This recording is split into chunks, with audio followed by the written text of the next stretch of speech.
Hello folks, I'm Luke Clayton and you're about to go on a hunt with me. I don't know exactly how this is going to unfold, but I'm up in Jack County, up on the Richards Ranch, and we're sitting on the edge of a big wheat field. I'm going to show it to you in just a minute, but there's tons of wild hogs out here. There's a bunch of woods back to the back, and here's a blind I'm going to be hunting in. But we're going to be hunting hogs this evening, and tomorrow morning we're going to be hunting quail. So I want you to stay with me. I have no clue how this is going to turn out, but I do want you to follow me through the hunt. In just a second, I'm going to turn the camera. I'm kind of a one-man operation out here today, but I'm going to turn the camera and face it out toward the field to show you the feeder and the wheat patch that I'm going to be hunting. And the goal is to get some fresh pork. We're going to use our Smokin Tex later in the show. If everything works out just right, I'm going to teach you how to turn it into ham. So let me walk over here to the camera and pan back over here and let you folks see the area I'm going to hunt. It's awesome out here. It should be a good hunt. So let me get up here with you and let me show you what's going on.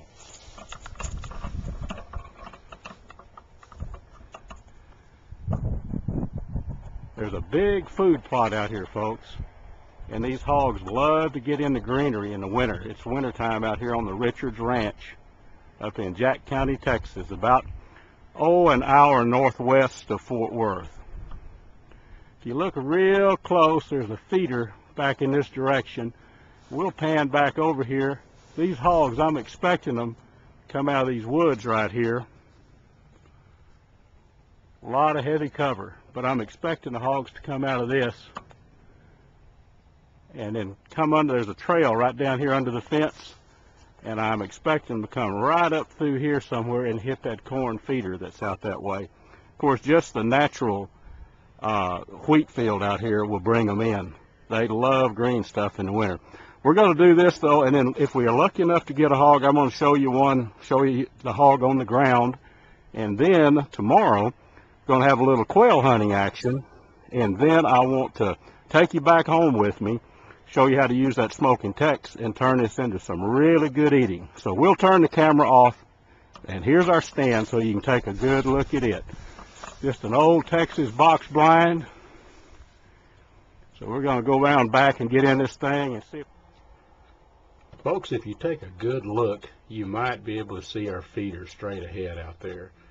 In about 15 minutes, that's supposed to go off. So I'm kind of talking in hushed tones here. I'm inside the stand, and I've already seen a buck back off to the right about 200 yards. So I'm going to have to go into silent mode here in just a minute so we don't spook the hogs. But here's my old muzzle loader here. We'll get you to take a look at it. It's pointed out the window and ready. It's the TC Triumph, and it's good out to about 175 or 200 yards. I've got it shot in about 3 inches high at 100, loaded with 150 grains of Pyrodex. So it's a good game getter. So we're going to go silent, and hopefully the next time you hear me talking, we'll be over there looking at a hog on the ground about right in here. All right, well, I tell you what, old Luke didn't shoot a hog. He didn't get one. I saw a million deer out there. This is Bob Hood right here. Bob, that's a 165 pounder, isn't it, bud? What is it? And this is Mr. West Wingett that runs the hunting here on the Richards Ranch. That's a good hog, isn't it, Wes? Yes, sir. That's a dandy eater. That's a good eater. Yep. Let's take a look now, Bob. We're going to use those Smokin Tex. We're going to turn this rascal into some ham, right? Okay. All right. Well, our next deal, we're going to try to get us some birds in the morning.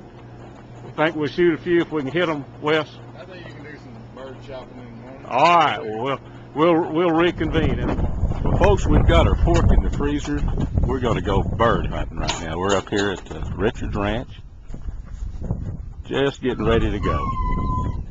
We'll be hunting chukar and quail out here on this open country, and then probably head back to the creek bottoms a little bit later. The dogs are ready to go. We're going to head out and see if we can get some quail here this morning.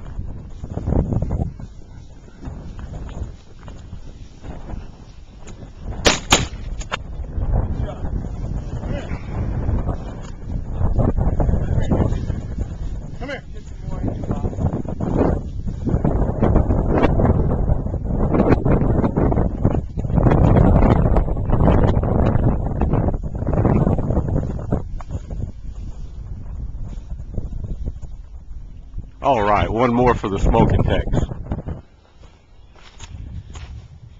Well, folks, here we are again back at home. I promised you that we were going to cook some the wild hog ham and make some Canadian bacon. That's what we're going to do. It's cured and ready to go, and got some of it in the Smokin Tex right now. But the quail that we shot up on the Richards Ranch and the chuckers, I've got some really neat recipes that if you watch close, I think you can learn how to do it. It's really easy to do. But I want to say thanks to everyone up at the Richards Ranch. We had a big time. We got a nice hog and also plenty of upland birds. So let me shut this down. Let's go over to the cooking part. Watch real close on the Smokin Tex, and I think you'll learn how to do this. It's real easy. Well, folks, here's our 2 Cornish hens. You can see those in the back. And the 3 quail. Now, the quail are wrapped in bacon because they need a little bit of basting. But you'll see we've sprinkled them with our favorite seasoning. Actually, we use Country Bob's. That's what I like to use. It's a dry seasoning that really adds a good flavor to just about anything.